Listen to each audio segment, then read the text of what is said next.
Chapter 3. We were torpedoed about 3 o'clock in the morning on April 6th, 1942, 2 days after leaving Panama. I was thrown from the top bunk and suddenly found myself on my hands and knees on the deck. We could hear the ship's whistle blowing constantly, and there were sounds of metal wrenching and men shouting. The whole ship was shuddering. It felt as though we were stopped and we were dead in the water. My mother was very calm, not at all like she normally was. She talked quietly, and she got dressed, telling me to tie my shoes and be certain to carry my wool sweater and to put on my leather jacket. Her hands weren't even shaking. She helped me put on my life jacket. Then I helped her put on hers, saying, "Now remember everything that we were told about abandoning ship. The officers held drills every day." As she was speaking, there was another violent explosion. We were thrown against the cabin door, which was steward and had warned us not to lock it because it might become jammed. So we pushed it open and we went out to the boat deck, which was already beginning to tilt. Everything was bright red and there was great crackling noises. The entire after part of the ship was on fire. The sailors were launching the lifeboats off the deck. Streamlines had broken, and the steam was now hissing out. Heat from the fire washed over us. When the lifeboat had been swung out, the captain came down from the bridge. He was a small, wiry, white-haired man and was acting the way I'd seen captains should act. He stood at the lifeboat with the fire's glow, very alert, giving orders to the crew. He was carrying a briefcase and a navigation instrument I knew to be a sextant. On the other side of the ship was another lifeboat. It was being launched.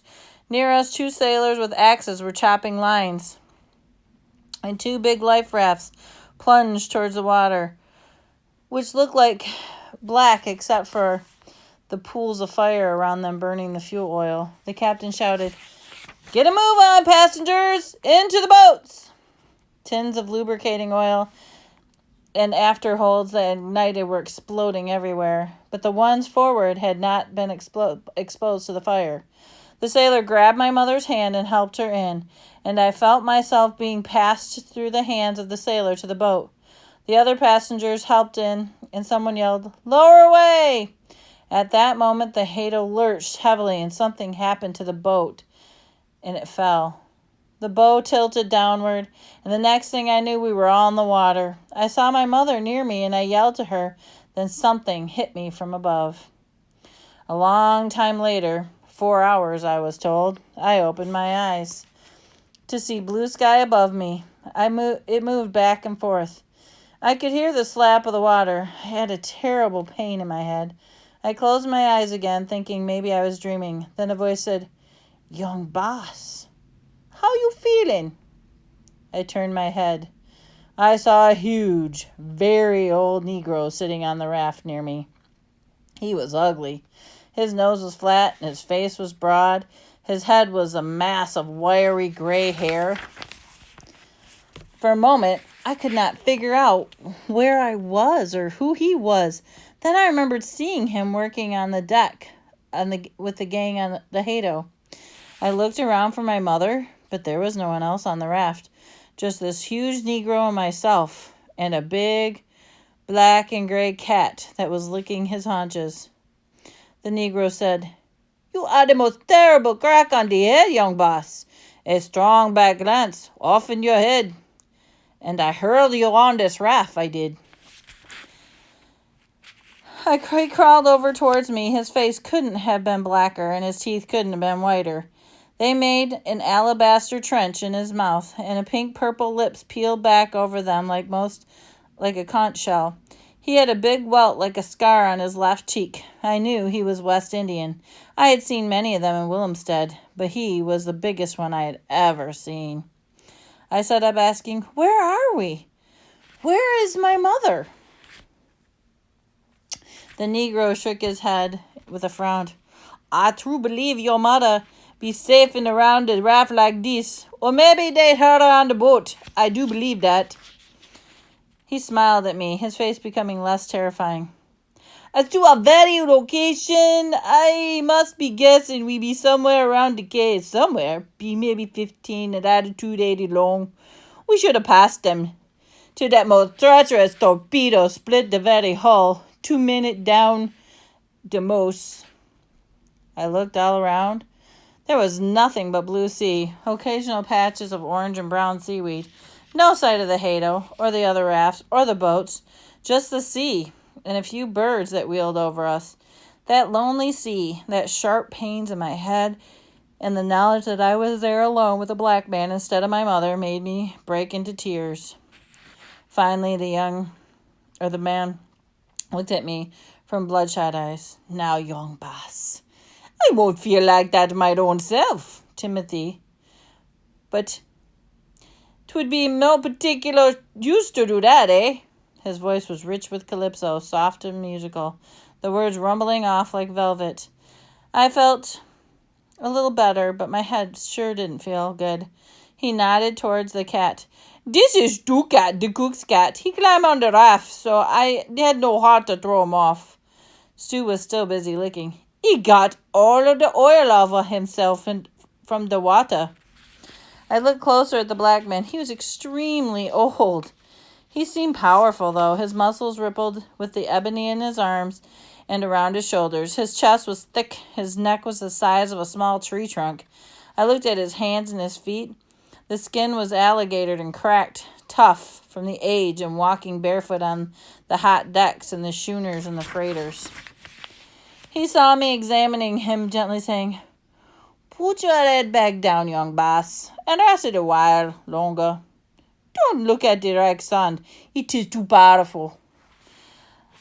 I felt seasick, and I crawled to the side to vomit. He came up beside me, holding my head in his great, calm shell hands. It didn't matter at that moment that he was black or he was ugly. He murmured, This be good. This be good. When it was over, he helped me back in the center of the raft, saying, "'Tis most natural for you to be the shock of having this most terrible thing happen."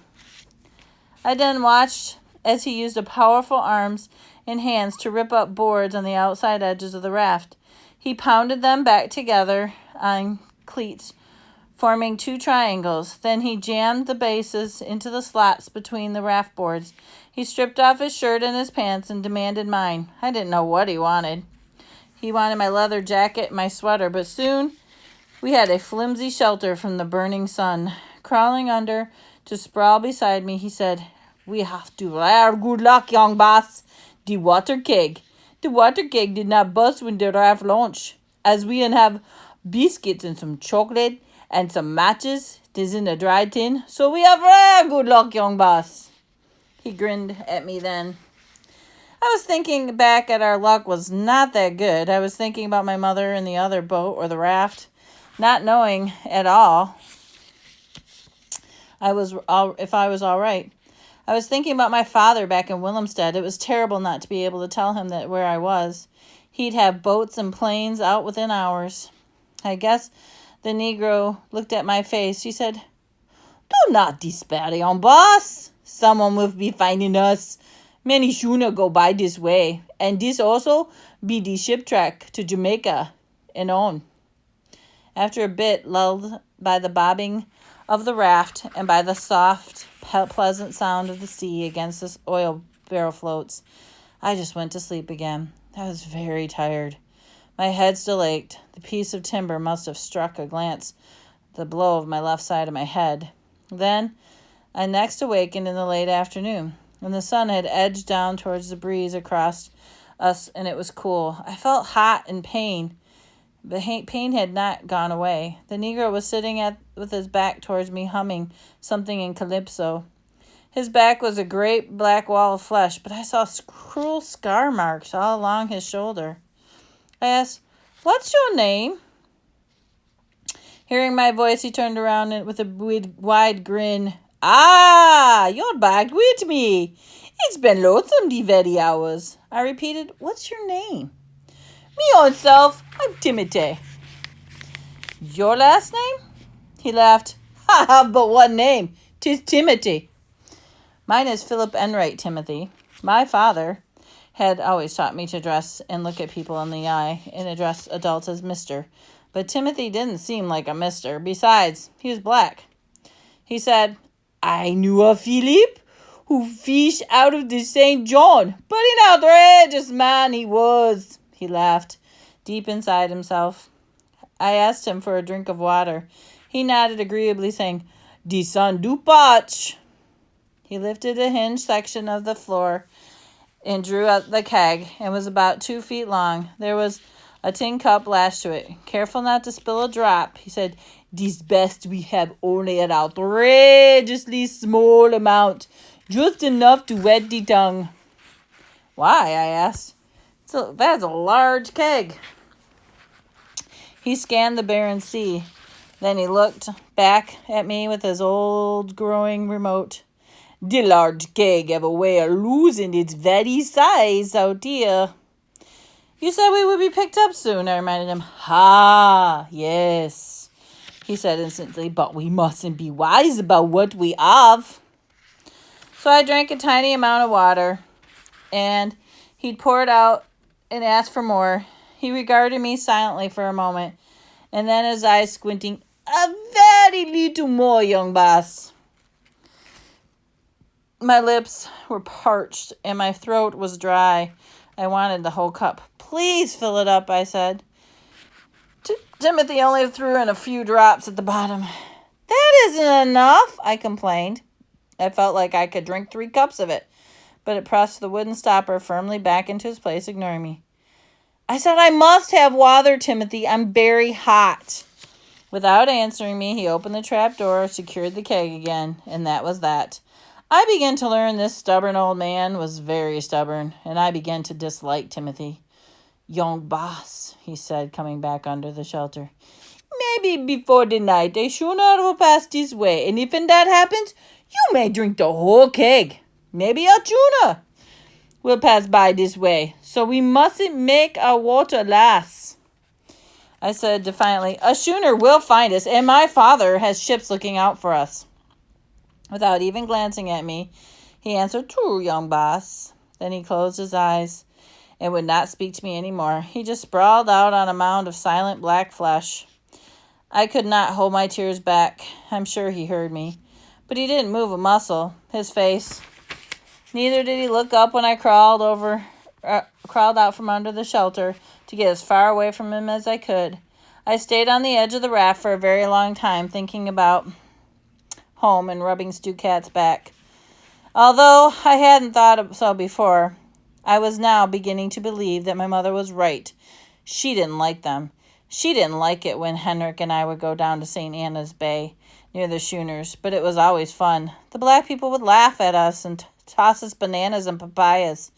She'd say, when she knew we had been there, they are not the same as you, Philip, and they are different.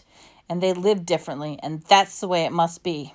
Henrik, who'd grown up in Caraca with them, couldn't understand why my mother felt this way.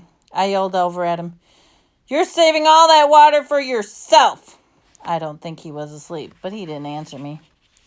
When the sky began to turn deep purple, Timothy roused himself, looked around, and he said, with just an unfriendly glance at me, If luck be the flying fish will flop on the raft, we could save a few biscuits and be eating the fish, too. Water in the fish. I was hungry, but the thought of eating a raw fish did not appeal to me, so I said nothing.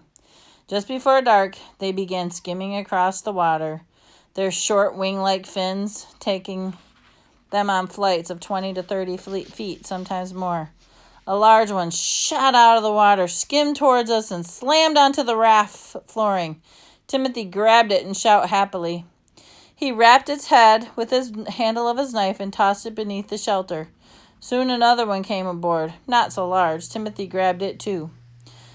Before total darkness, he had skinned them deftly, cutting the meat from their sides, and handed me 2 large pieces. Eat them, he ordered. I shook my head. He looked at me, feeling the light, and softly said, We will have no other food tonight. You bestn't be eating them, young boss. And with that, he pressed a piece of fish next to his teeth and started sucking at it noisily. Yes, they were different. They ate raw fish. I turned away from him, over on my stomach. I thought about Caraco, warm and safe, and our gabled house in Shalaro, and my father. Suddenly, I blamed my mother because I was on this stupid raft with a stubborn old black man, and it was all her fault because she wanted to leave the island. I blurted out, I wouldn't even be here if it wasn't for my mother. I knew Timothy was staring at me in the darkness, and he said, She started this terrible war, young boss. He was shadowy shape across the raft.